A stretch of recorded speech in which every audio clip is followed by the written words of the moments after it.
But let's go back further. Where did you grow up? Because that's quite an extraordinary story.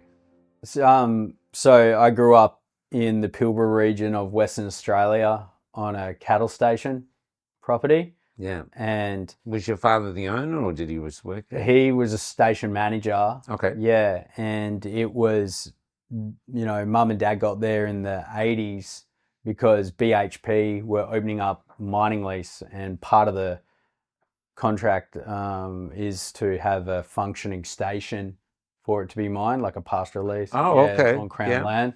And my father's from a background of like station owners. He's from the coast at another station, Yarraloola, near Karratha originally. Yeah. So the Patterson side of the family has had a lot to do with cattle stations and that type of thing. Look, for most Australians, we're in suburbia. They got dropped off at school. They came back. How would you describe life growing up on a cattle station to show how different it is from growing up in, say, the suburbs of Sydney or Melbourne? So first of all, obviously, just the isolation part. Yeah. Yeah. We're on a 900,000 acre property. So that's big, probably bigger than Malaysia or something. It's fairly big, and that's not even one of the biggest properties. But in those days, the school was by radio. Oh, so you were one of the radio kids? Yeah, before Skype and Zoom and stuff. Yeah. So, and were you doing things like, I met a lot of kids that grew up on farms learning to drive cars early because you're driving. Yeah. You were all into that? Yeah. All learning how to drive stick. Yeah. And at what age were you when you're doing this? This was, from 7, 8, 9. So it's learning. 7 and 8, while some of us are going to footy training or something like that. You're learning how to drive all manner of vehicles. That's right. And Dad was really big on, and Mum as well, like learning how to ride horses. Operate off horses and that type of thing. So, and surviving out there if you got lost, I guess. Yeah, well, that was another thing is you just grow your intuition grows for sense of direction and things like that. Just taking notice of landmarks, because when I was younger, I remember being in a mustering buggy where the passenger seat was torn out.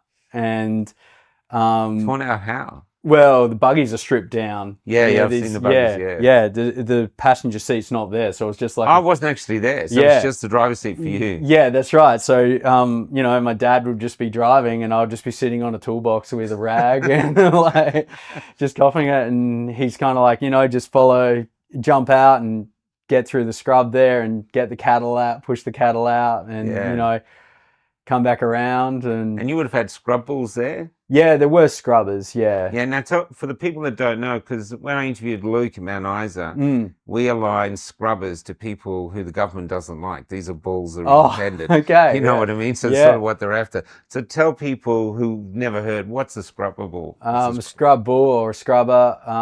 A scrub bull is basically a mongrel bull that has escaped many musters and has just undesirable genetics, I suppose. So there are actually whole contracting teams that just go in to get the scrub bulls or scrub cattle and take them out of the desired herds.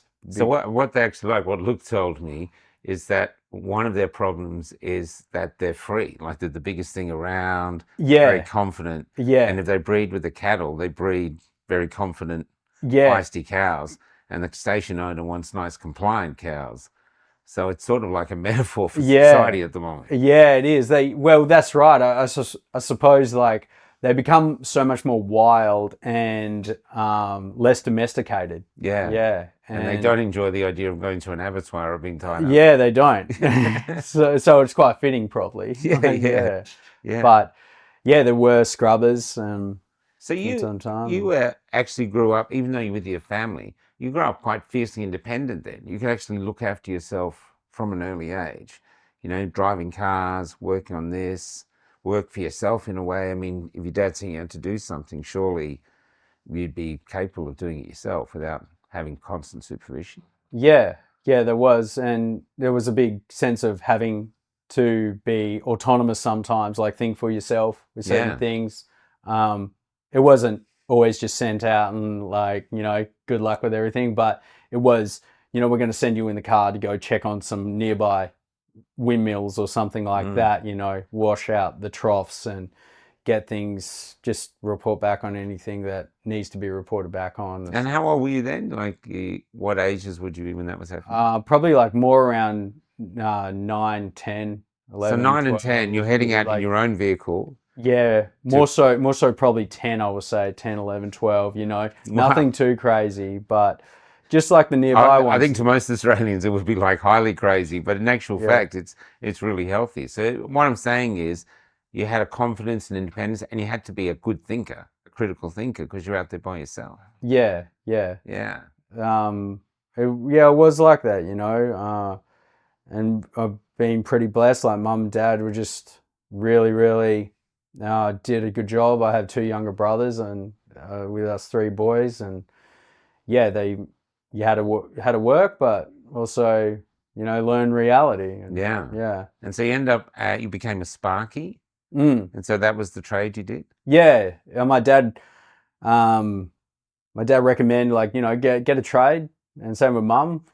So I was in Port Hedland for that. Yeah. Which is mining town on the coast, Yeah. which is basically the economic port of Australia. Yeah, it is. So It's an incredible port. yeah, it's huge, and that was a bit of that town's quite rough and tumble town. Not much goes on, but a lot can go on as well. And a lot of people were always, oh yeah, this place is rough, like it's nothing going on, it's a shithole, rah, rah, rah. But the people you meet there are just really, really salt of the earth people. Yeah. And I still have a lot of good friends from there. So you did your apprenticeship in Port Hedland? Yeah. Okay. Yeah. Yeah. And then you moved to working in gyms and being what was the term used? It was like strength and conditioning coach came a lot later. So I worked in the mining industry, but I always had a desire to go and do personal training and strength and conditioning. What was the desire behind that? You would just fit yourself, or what? Yeah, when I was a kid, I was just obsessed with just physical development. And I would be on the station, I was obsessed with the army. There would be, on our airstrip at the station, the ADF would fly out planes for dropping out their personnel to go do practice type of scenarios and that. And I remember them flying out, and I was just like, man, this is so cool. So I would always be on the front lawn running back and forth doing all these drills, and then we got a pool at the station, and I would make myself do all these types of laps and things like that. So I was interested. I just love the fact that you could do something in the real world and then get like something out of it straight away. And I think having that interest throughout my youth sort of geared me into wanting to pursue it when I was older. So you've got a focus, you know what you want to do, you're driven to do it, and then COVID comes along, and you were in Brazil. Tell us about that and how you got back here as on the last flight. Well, that was wild. So throughout my 20s, like late 20s and early 30s, I'd done a lot of travel. I was working in the mining industry and getting those big breaks. I could just go overseas and that type of thing. And I ended up spending time in Chile. And one of my really close friends, he is Chilean, and his wife now is Brazilian. So yeah, he arranged like the wedding in Brazil, and my girlfriend, she was Argentinian, my girlfriend at the time. Oh, cool. So we went over to Brazil, and this was sort of early 2020, March 2020, and you hear about this Chinese thing going on with the virus and that, and we get over there, and my girlfriend, she used to live in Rio de Janeiro, so we were actually in Rio de Janeiro, And nothing really kind of clicked to us where we're thinking we're taking this seriously, because I've done enough travel to go, headlines are usually bull dust. There's Yeah. not really much. It's just a scare tactic. Yeah. And we went up to this one favela. For those who don't know, a favela is like a low socioeconomic area in Brazil, a neighborhood. And in this favela, they've opened it up to the public and tourists to bring money in to the little local businesses, so you can go up and visit. And because my ex had lived there, she wanted to take me up and, go have a beer and look at the view. And I wasn't really taking any of this Chinese virus stuff serious. I didn't know much about it. And then we get up there, and bull dust you not, there was just we get off this escalating tram. There's a gang standing there with automatic rifles within probably 5 meters of us. And we're like, this is really bad. And we're going, are we getting mugged? Like, is this one of these scenarios? Yeah. My gut was telling me before, just don't go up. It's no Yeah. point. And I'm like, no, I'm probably just getting anxious. Got up there. This is the scenario. And a guy comes over and he approaches and he's like, look, we usually let people in, but we're worried about this virus in China and we're hearing people are getting affected here. And, we don't want any trouble. If you just go back down, that's going to be okay. And we're like, absolutely, let's leave. Yeah. So we went back down, and that's when it sort of started going in my mind, like, okay, this might be a lot more serious than what I'm sort of looking into it with. The scenario more so. I'm not too sure about this virus, right? So time goes on. We're still in Brazil. We end up having the wedding, and then there's an arrangement on this island off the coast of Brazil called Ilha Grande, and it's the after party kind of thing. So we have this whole big villa there. Everyone's there. And then it's like you hear about, boom, this place getting locked down. Like, lockdown? Like, boom, this place getting locked down. Like, you were looking online. And then it's going, okay, shit. Like, we got to get out of here. Yeah. Boom. You're on the other side of the world. Yeah. Ilha Grande is locked down. Yeah. So we're like, how do we even get off this island? Yeah. And we managed to pay off someone to get a boat to the mainland with the wedding party. Got there, and the transport we arranged, they had to go and change their cars and number plates because that state was different to the state to go back to Rio de Janeiro. So we're in this convoy and we're getting through, and it's all these military checkpoints at that point. And we're like, oh, holy crap. Yeah, this is actually a lot more serious. Yeah. Get back to Rio. There's a lot of it's just everything's really, really quiet. There's a lot of tension. The people from America at the wedding party end up giving us their Airbnb on Copacabana Beach. So we're on this beautiful beach, and there's just military choppers. Wow. Up and down. And the Chileans end up going back to Chile the following day, and it's just my girlfriend and I at this property going, how are we going to get out of here? Yeah. So for the next sort of 5 days, we're going, let's go to the airport, see what's there. Let's try and ring the company, see what's there. And the whole time we're going, if we get out, we can go back to Argentina. There's a possibility, but then I'm not allowed in, but we could probably go through another border crossing. So we're trying to weigh things up. We know the last planes leaving to get out to Perth are in Sao Paulo. So how far away was that? Sao Paulo is like probably an hour and a half flight or something south. Wow, so you were quite far away. Yeah. Yeah, so you couldn't drive there. No, we couldn't. And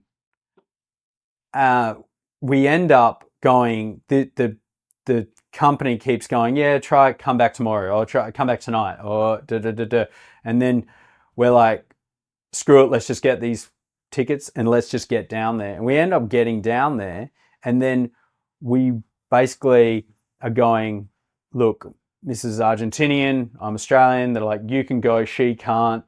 And then we go online and find some other documents to fill out, and literally it's like a movie. Get $8,000 later on the skin of our teeth, just get through and get the last plane out. $8,000. Yeah. Wow. And yeah, What was this? So the plane flew directly to Perth? well, it went to, I think it was Abu Dhabi and then to Perth. And was it full? Like, was it jam-packed or? It wasn't as jam-packed as what I thought, because a lot more people were I think people were so scared. Yeah. Yeah. And we're just going, let's just get back. Yeah. So we ended up getting back, and then we're getting told, oh, look, COVID seems to be affecting the at-risk populations and the elderly. Yeah. We're going to get you to do quarantine in your apartment. Yeah. Yep. That was before having to pay for the, rooms and stuff like that. So we end up getting back, and I'm like, I think I got like a sore throat. Like, oh, I think I can't smell anything. I think I can't taste anything. And she's like, yeah, I'm the same. So we ring her doctor friends back in Argentina, and they go, yeah, by all accounts, but it looks like you have COVID. So I'm going, all right, they're giving us a COVID hotline number, like a helpline number. We'll ring them and see what we have to do, or if there's anything to do. So I'm ringing the guy, and he goes, yeah, we're not too sure. You don't seem like you're doing too bad, and we actually don't really know too much about it, but you're not at risk. And I said to him, like, I thought this was the helpline. Like, You're shutting down the whole world. Yeah. And you were making like, it's not so bad. Yeah, that's right. Like, what are we meant to be doing here? So, yeah, we just waited it out. And how sick did you get? Well, I thought it was, first of all, a hangover, because I thought I'm so glad to be back. And I got some nice duty-free alcohol, and we celebrated a bit. And I thought it was jet lag. But when it was the no sense of taste, smell, and I did have some like stomach upset and diarrhea, but that seemed to pass. And my first initial thought was it was more of like a travel bug. Yeah. Or even jet lag. Yeah, that's it. Yeah, maybe like plane food or something. Yeah. I wasn't in this really concerned frame of mind with it. So it didn't really affect you, didn't like put you in hospital or anything like that? No, absolutely not. So you're one of the first Australians really to have it. Yeah. And you sort of glide through it. Yeah. I remember it was like, 72 hours or something. Yeah. Just dealing with it, and, a bit foggy fatigue. But now you would think in the past, if you'd had it and survived it, that you'd have antibodies, your natural immunity. There'd be no requirement to take the jab. But for your jobs, this is what they were telling you had to take it. That's right, yeah. And obviously with the narratives that antibodies only last 8 weeks, but the studies that do that, they're only conducted for 8 weeks. Yeah, that's right. That's right. Yeah. And the antibodies wane. I had mine. Yeah, I had mine tested, and 2 years later, and there was positive for antibodies. And Western Australia didn't have COVID. We hadn't opened the borders yet. Yeah, that's right. Yeah. So how do you get it? Yeah, that's right. Yeah. And I didn't want to take any of the mRNA jabs because there was people getting sick. When I was doing an internship for a strength and conditioning at a gym, there were people there that weren't doing well, like girls losing periods, people getting pericarditis. Yeah. Some people, yeah. So I was very, very hesitant, and just the way things were all set up, just the way that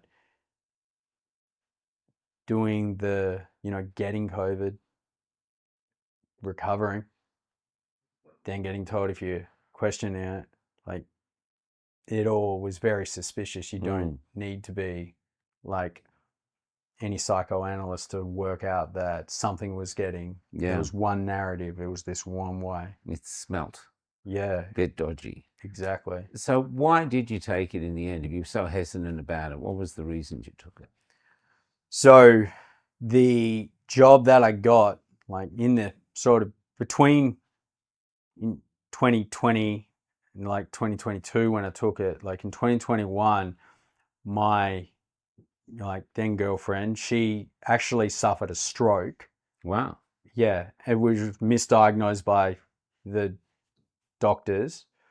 And what was crazy, like she was very lucky that she survived because she was driving at the time and pulled over, Wow. managed to get to hospital, but didn't have the telltale signs of a stroke and got dismissed and said it was a migraine.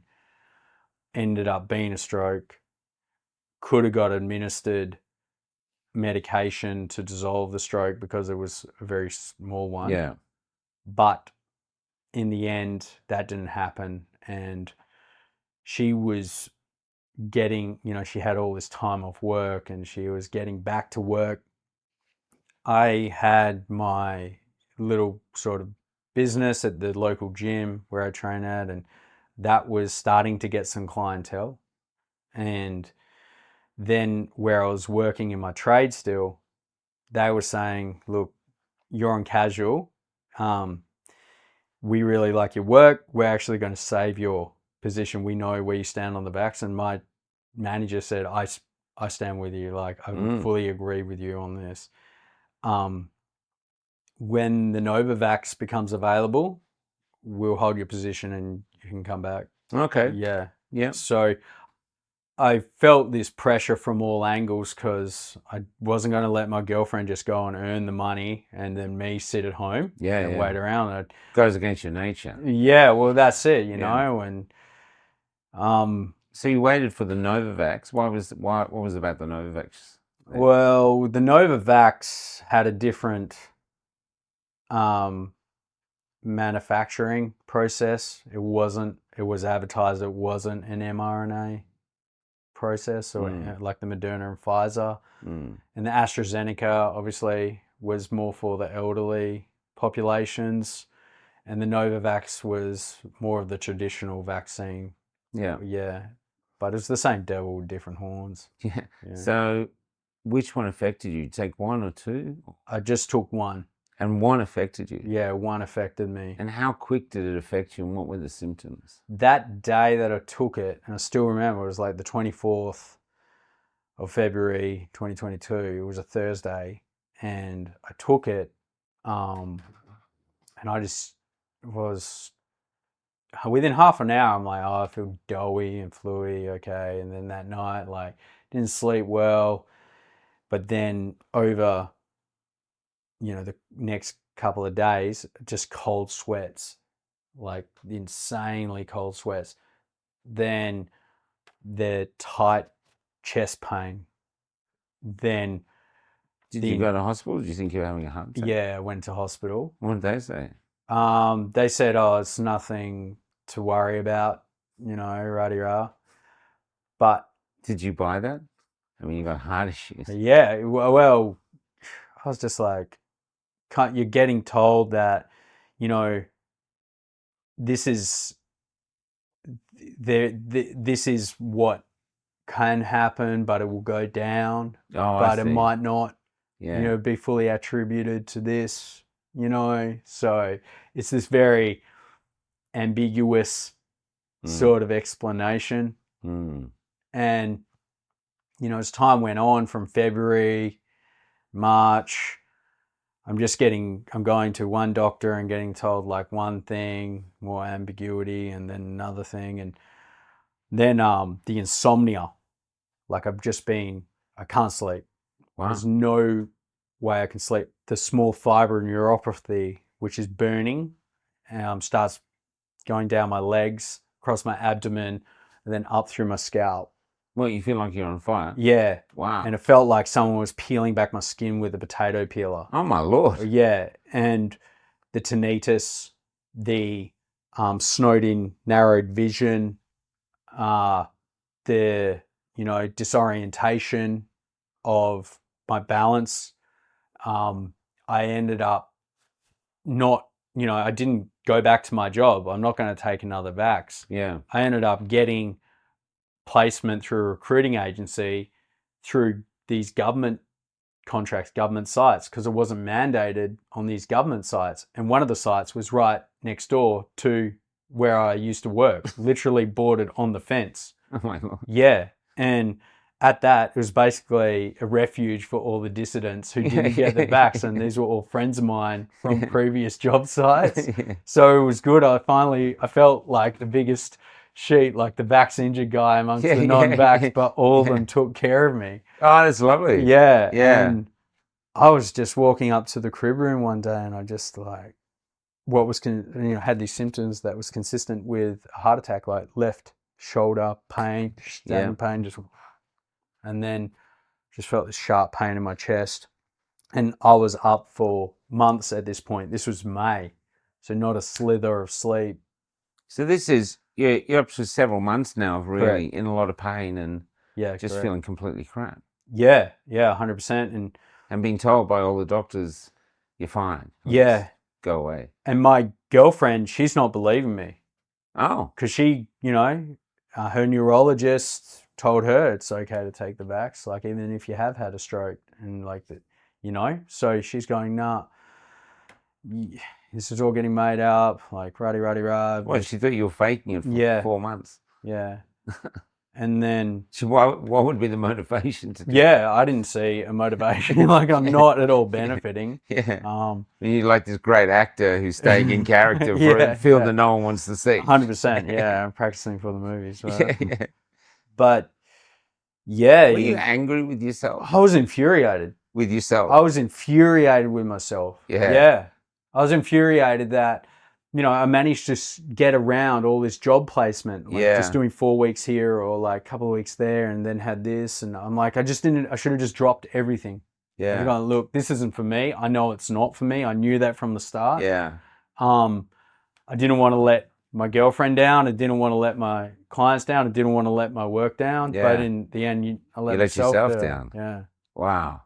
Were you angry with the government or the whole system as well? Yeah, I was angry. Like you start going in when you've been up for so long, you're everything. It doesn't matter. Like people just want to keep their opinions. And it's like, as soon as you say, I'm really affected by this, and they don't believe you, because it buckles them. It starts cracking their paradigm. You start having, you just become so infuriated with the whole thing.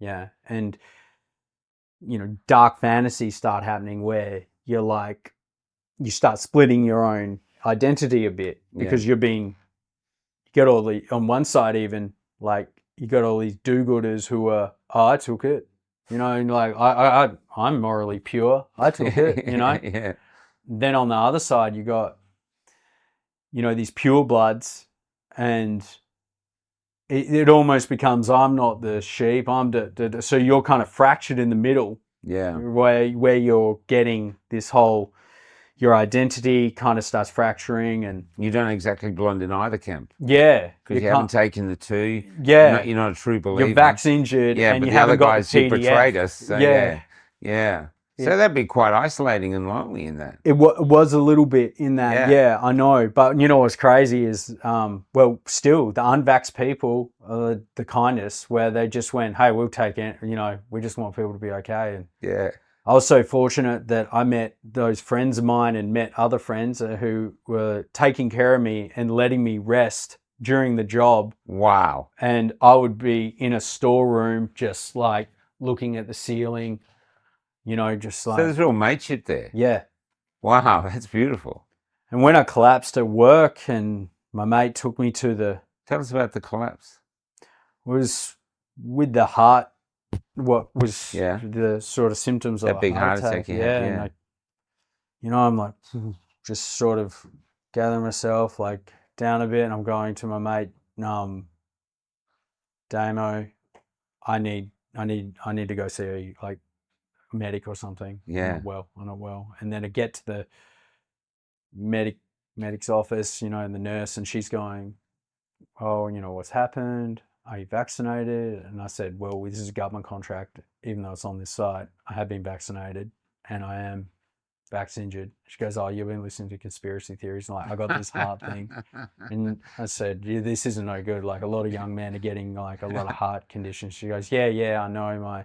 my son's got pericarditis. I'm like, okay, so I'm sorry. Her son's got pericarditis, and then she still says you're listening to conspiracy theories. Exactly. And like in one breath, you're saying like, this That's is all extraordinary. That's an extraordinary statement. 100%. We actually, I was in Cooper Pedy interviewing people there, and a young woman came from a mining camp, and she said a nurse had turned up to vaccinate everyone, and she said to the nurse, "Do you know anyone who's vaccinated?" And the nurse said, "Yeah, my son. He's going to be on this EpiPen for the rest of his life." And she goes, "Then why are you here vaccinating us?" She goes, "Well, the government wants us to do it, and if we can't trust the government, who can we trust?" That's what she said. And the two things so this same sort of story, they're like two conflicting beliefs. Yeah. In the same head. Yeah. In 100%. The same sentence. It's contradictions to the nth degree. Yeah, I know. It just does not make sense. Correct. And, after that, she goes, "I will put you in and monitor you. You're all up on the ECG and that." I'm like, okay. So I'm there. And then another nurse comes in to sort of just take some notes and that type of thing. And then she's like, "Oh, yeah, I heard you're the conspiracy theorist." And I was like, "Oh, you're so painful." So it's insult to injury. Yeah. I get discharged, and at this stage, I'm like, I just don't know what to do. I'm in tears. I'm driving. I just have to say, yeah. So the only thing you got from the hospital. Well, this wasn't the hospital. This was the site medic. The site medic. So the only from the health professionals, the only what is it? Diagnosis you get is you're a conspiracy theorist. Yeah, medical gaslighting. Yeah. Really. So you're faking. This young man is faking these heart issues just to bolster up the conspiracy. It's true. Yeah, I've got it. Even though I'm on casual, I don't get any sort of, there's no sort of any financial incentive for this to be. You're just making this melodramatic point. Yeah. And that's exactly it. That's how it was treated. And I ended up getting in my car and I'm going, I got to get to hospital to try and, get through and see what the go is. And I'm driving there, get in there. Heart thing. I'm like, oh, okay, come straight through. Yeah. So I get into a bed straight away because I'm holding my heart, and then the doctor's going, "Oh, you got anxiety, all the stuff you would have heard before." Yeah. This lovely nurse, like an absolute saint, comes in and goes, "Listen, I know that you're not bull dusting. I know." Oh. Yeah. And she said, "There's a lot of young people that are coming in right now that are experiencing these." So she's risking her job saying that, when the doctor's keeping his job and saying you just got anxiety. Correct. Yeah. And anyway, get discharged with anxiety, and end up like later on. Let's be honest. I mean, we're in a generation now where anxiety is seen like everybody has it. So why isn't everybody dead just from anxiety? Anxiety causes heart attacks. Absolutely. I mean, it's the most common thing. You have young people come up now and say, "I've got anxiety." Why aren't you dead? Yeah. 100%. Since it was just so wild. It's like a movie, and then. So they're treating you like a liar. Apart from that nurse, they're treating you like a liar. Yeah. And this is the hospital supposed to cure you. Yeah. Or at least acknowledge your suffering. Yeah, or at least try and direct me to whether it's like cardiology or some, rheumatology, something. Yeah. What was it like when the nurse said this to you? That must have been like a teary event to finally be acknowledged by someone in there. It was this mixed feeling. First of all, I'm like, not all hope is lost. Like, yeah. And then second thing was, all your worst nightmares have come true. Yeah. Yeah, you're getting acknowledged because you start questioning yourself a lot. You start questioning, am I just like, is this all just brought on by, manifesting your own suffering? Yeah. So in the end, they left you with anxiety. So you discharged with anxiety. They give you any medication for that, or just told you to harden up? It was basically, look, we recommend like a recommendation to go to the your GP and probably pursue some sort of avenue. Yeah. Like that. So by then, what did you decide to do? You've got this thing, the medical establishment isn't that interested. You're clearly suffering from it. What did you decide to do? At that point, my mum's going, she was in Broome at the time, and she's going, you're not well. And I'm going into bouts of psychosis at this point, because I'm thinking like things are happening, like if something's happening inside of me, no one's believing me. I don't know what to do. I've been up for months on end. Mum goes, look, let's just get you to Broome and you can just rest for a week. And then I get up there and she's like, oh, I know what you're talking about. Like, you're fractured.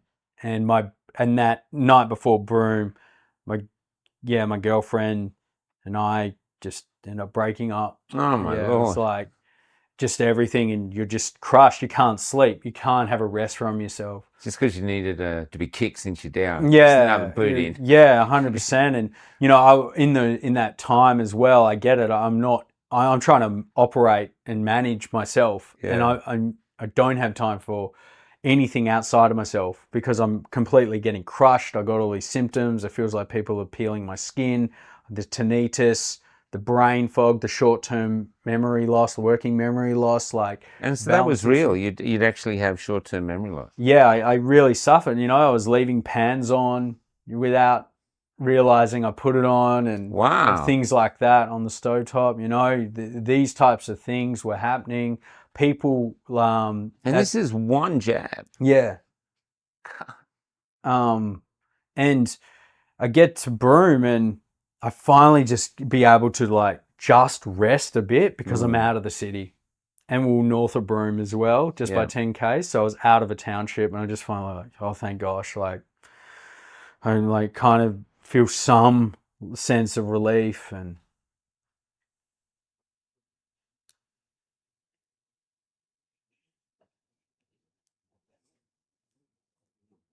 yeah, it was just real hard. What was one of the hardest things? Is that just the lack of acknowledgement?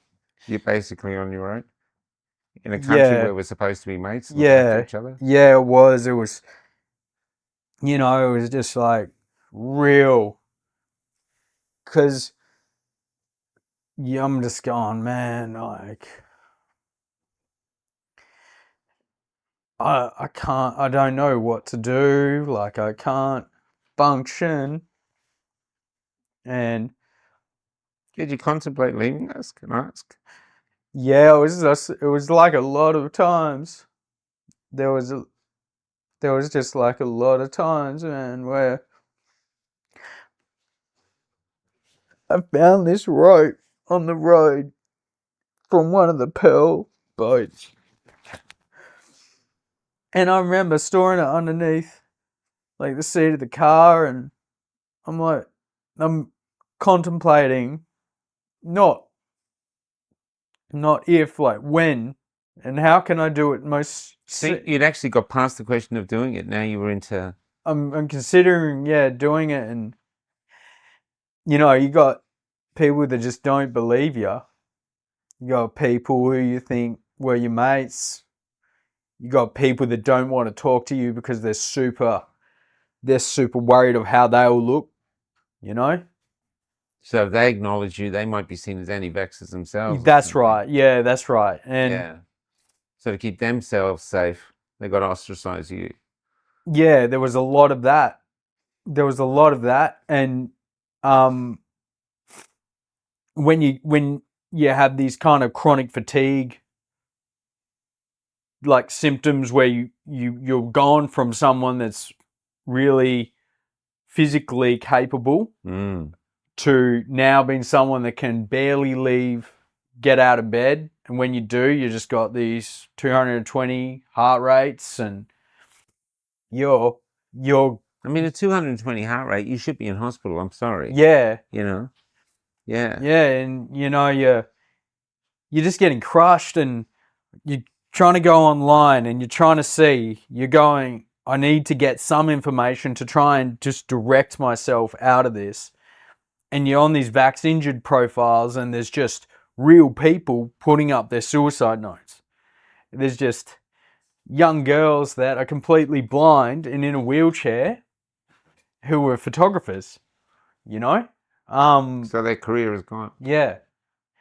And you just see more and more and more, and you're trying to help, but then no one understands you as well because they can't relate. And I don't blame them because they can't relate. They're not experiencing the thing. It's really Yeah. difficult. And I put a lot of pressure on my mum and my dad, and Did they take it? they did, yeah. They And they didn't. were fine? Well, yeah. Like, and hopefully still. And dad never wanted to take it. Dad was very like, this is bull dust. And Did you have anyone in your corner who believed you? yeah, well, my mum believed me when I got up there, and She saw you. she saw me. My dad believed me, and my brothers knew something was up as well. I was very fortunate because there's people that didn't have that, Yeah. and I'm very fortunate. I've got a great family, and and I'm trying to work out what to do, and you get on these calls, and people are just talking about what they're experiencing, but I'm like, I need to get somewhere to direct myself out. And then I start going into this really like possessed operating mode where it's like I'm running this thing like a military campaign to get out of it. Yeah. Yeah, so I become... So something in you decided to live. Yeah. What was that moment when you decided to live? Did you keep the rope? Did you throw it out? Well, what was the point where you thought, nah, I'm going to live? There was this... I got in touch with this doctor who was from the United States who I met at the wedding in Brazil. Okay. Yep, Nick. And he's a hell of a good man. And he sent me ivermectin, and I ran the FLCCC protocol, the frontline COVID critical care protocol. Yep. So I'm like, okay, I'm going to get, vitamin K2. Can I ask, how did he get it to you? Because then, like, yeah, the government, even though it helps, the government is trying to make sure you don't get it. Yeah, yeah. How did he get it to you? Well, he got it to me capsule, like in melatonin capsules. Okay. Yeah, so, okay. Basically smuggling in one of the best medical sort of inventions ever. Yeah. And I managed within 2 weeks of doing that, boom, first night of sleep. I was a quick responder, and I was so lucky. And what was that like to have because see, the thing is, you're feeling suicidal, but if you're not sleeping, it's hard to think straight. Exactly. So even just having a good night's sleep could put you back on a critical, okay, I'm balanced now. At least I can get this. Yeah. And it was that like, nothing was long term. Everything was very, okay, what's my incremental move in this direction? Yeah. And how can I move that needle? And I was like, boom, get that. All right. And then I'm getting through and I'm reading, run the protocol for 4 to 6 weeks. Yeah. And I'm going, okay, I've got 4 weeks. So then I get hold of some cattle ivermectin and basically start backlining myself. Yeah. Yeah. Working out the dose. Wow. Yeah, on that, because we're both, obviously mammals. Yeah. So I managed to get hold of like a dropper of that, and whether it was, I don't know, it could have just been some coconut oil and I'm running a placebo. But so the ivermectin was the core of getting better. Yeah. And the ivermectin that the government banned and said was horse paste and horses and this. Yeah, correct. Yeah. That was like the center point for that. This incredibly cheap medication. Yep. That won a Nobel Prize for being so safe, safer than Panadol, banned in our country. Correct. Because, to be honest, if they had an alternative to the vaccine, Big Pharma would not be allowed to roll out the vaccine. Exactly. So they had to ban it, like the hydroxychloroquine. Yeah, hydroxychloroquine. Yeah. So all these things. So you're not only injured, and I've seen the way the government treats the injured. I mean, previous to the injuries coming in, anti-vaxxers became the lowest rung. If you didn't take it, you were the lowest rung of society. But then the injured went below us. I think that's why the injured and the anti-vaxxers get on. Because you're below us, because the government just like ignores you. Yeah, You know, it's just like, get out of here, go away. that's right. You're an anti-vaxxer simply by getting sick by the vaccine. How dare you, you heretic? Mm. And Yeah, so here you are, basically going underground yeah. to save yourself.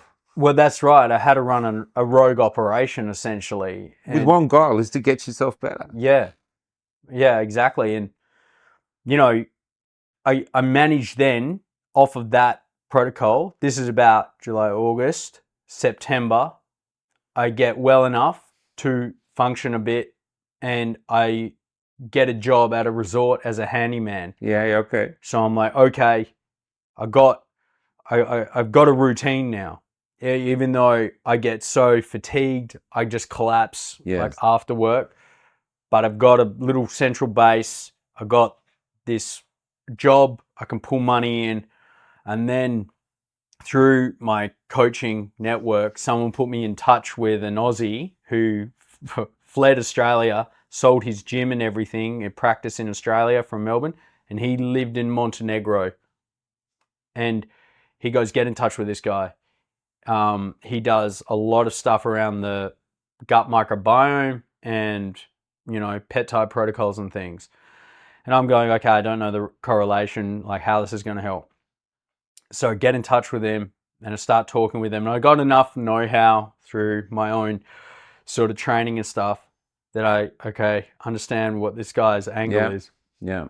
So I end up doing all like the blood work and the microbiome samples and stuff.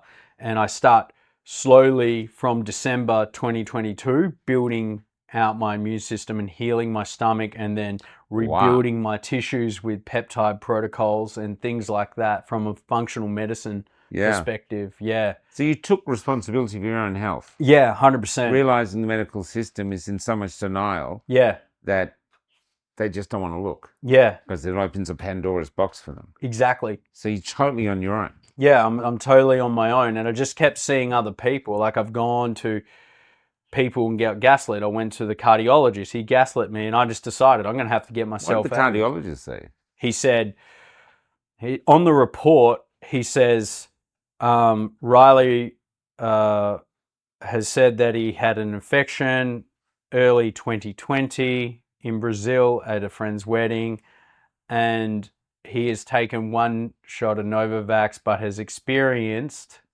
symptoms since the infection from 2020. Oh, wow. Yeah, So he so crossed over. long COVID. Protects himself. Yeah, long Those COVID. Brazilian bugs. They'll do it to you. Yeah.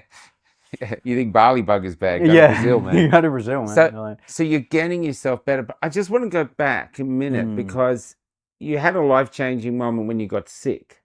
Yeah. You know, and then you had a life-changing moment. You've already decided to leave us, but something in you at some point must have made a decision to go, no, I'm not leaving. Well, that cropped up many of times though. That conversation wasn't like one. Back. Yeah, it wasn't like one catalyst. Like it was this constant back and forth. Yeah. You know, a lot of my like a soul debate in you. You've got one person saying, "Come on, let's get out of here." Yeah, it sucks. Yeah, and then another, you know, other things like look, you're getting well. Like you're getting well. Everyone else who's trying the medical stuff, they're not getting well. Yeah. I'm not saying the way that I pursued is better than other ways. There's many ways to summit the mountain. Yeah. Like whatever you're doing, just keep doing it. Keep improving. Keep getting those results. So then the side that wanted to live finally overcame. Correct. The side that wanted to leave. 100%. Wow, that's a testament to your strength, man. Thanks. It seriously is. Because you're on your own doing that. And you've got to make a decision. I mean, this is to be or not to be. This is Shakespearean stuff. Yeah. It was, and like, you know, and just trying to talk to people out of suicide. And so you're online trying to talk other vaccine people from not doing it. And well, exactly. And you're fighting the same demon. Yeah, I'm exactly. And the whole state, our whole health department is just ignoring you. Yeah. You're discarded. It was insane. Just the amount, like the actual psychological isolation.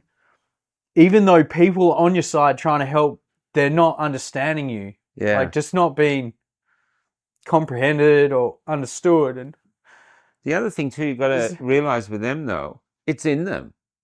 yeah, And they're looking at you going, is this going to happen to me? yeah. Well, that's If I talk about it, will I set yeah, it off? yeah, You know, these are things going through their head, you know? yeah. It's just like, I know I'm jumping all over the place. No, you're not. But it was just that. It was just so intense. You're seeing a different reality completely, and you're trying to be your own doctor, researcher, Yeah. Amazing.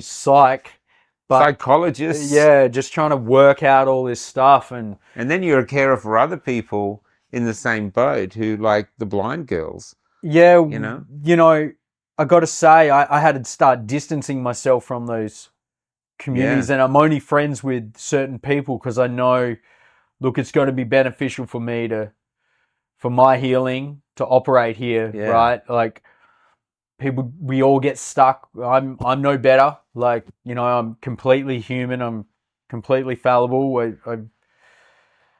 You can get stuck in these victimhood mindsets, and you become the victim of your own doing through the way you think. And I had to start getting off of those at platforms. some point, did you have to forgive yourself? Yeah. Have you managed to do that, or was that something you had to do? It's been 3 years since, like 3 and a bit years, and I'm starting now, like, to really give myself a break. Yeah. And well, from my point of view, what you say makes sense. You're obviously not a guy that can sit home and be looked after by a woman who's already had a stroke. Yeah. How are you going to look at yourself? How are you going to look yourself in the mirror? And you've got these other obligations, and you've got this rogue government who doesn't care. Take that or get out of society, Yeah. There's huge pressure on you. Yeah, for sure. And I mean, like... And all the propaganda constantly, deadly, do it for your country, do it for this, all this. You're up against $1 trillion or a multi-billion-dollar propaganda machine, Yeah. Yeah, for sure. I mean, like, I just think if you're at this point in time, just to speak to that point, like, if you're at this point in time and you haven't even questioned your paradigm, I haven't questioned anything that's been put out, at least, like, you don't need to have a whole paradigm shifting moment. You just need to start thinking about these other things that, am I thinking this for myself, or am I getting influenced to think this? And the crazy thing about, high IQ people, they don't actually utilize their IQ to find the truth. They just make a better fortress to stop ideas coming in. That's interesting. Great point. They utilize those sort of cognitive abilities almost like build themselves an ivory tower, an intellectual ivory tower. Yeah, exactly. Yeah. And then just get to play ping pong with other people that think that way. Yeah. But don't stress test their ideas. Yeah. And that's a great analogy of what we could actually be seeing. Because there's no debate. That's right. You're either, you believe us or you're an anti-vaxxer. Yeah. You believe us or you're Islamophobe. You believe us or you're anti-Semitic. Yeah. You're just racist. But there's no actual healthy debate where well, not even a debate, like just creating a conversation. Yeah. Yeah. It's like, oh, look, I'm just getting this perspective. I don't know whether it's entirely accurate. I think you might be able to contribute something. I think as well, like, maybe we could help each other out on our pitfalls. Yeah. You're not even allowed to do that now. And there's no questioning of vaccines. Vaccines have sort of become a religion. Yeah. You're not allowed to question them. You're a heretic. Well, people are out there taking it. I saw guys like, getting back into trade. Got back into trade. What was so funny is, like, I got back to Perth and there was one position at the company that I lost my job at for an electrician, and I ended up getting back into trade. And everyone's like, mate, where have you been? Right. I'm like, dude, I've been on an odyssey. Yeah, I've had this insane run. I'm still on it, and Can I ask? This is a really important question. How have you changed internally yourself, not physically but spiritually, internally, your outlook on life from before you took it to the person sitting in front of me now?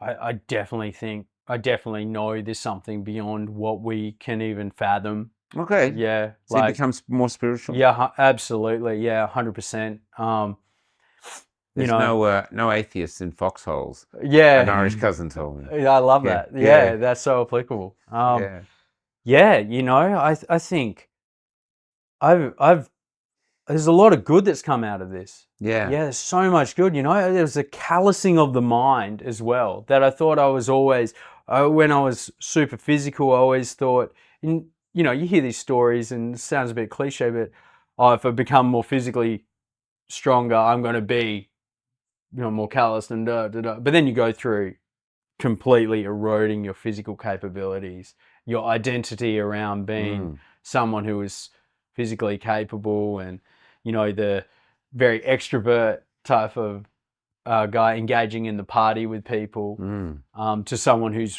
kind of now having to go hermit mode and run their own operation, run their own psyop on themselves to get better. mm. And you start having this different perspective, and you really have that time now to question what else is out there.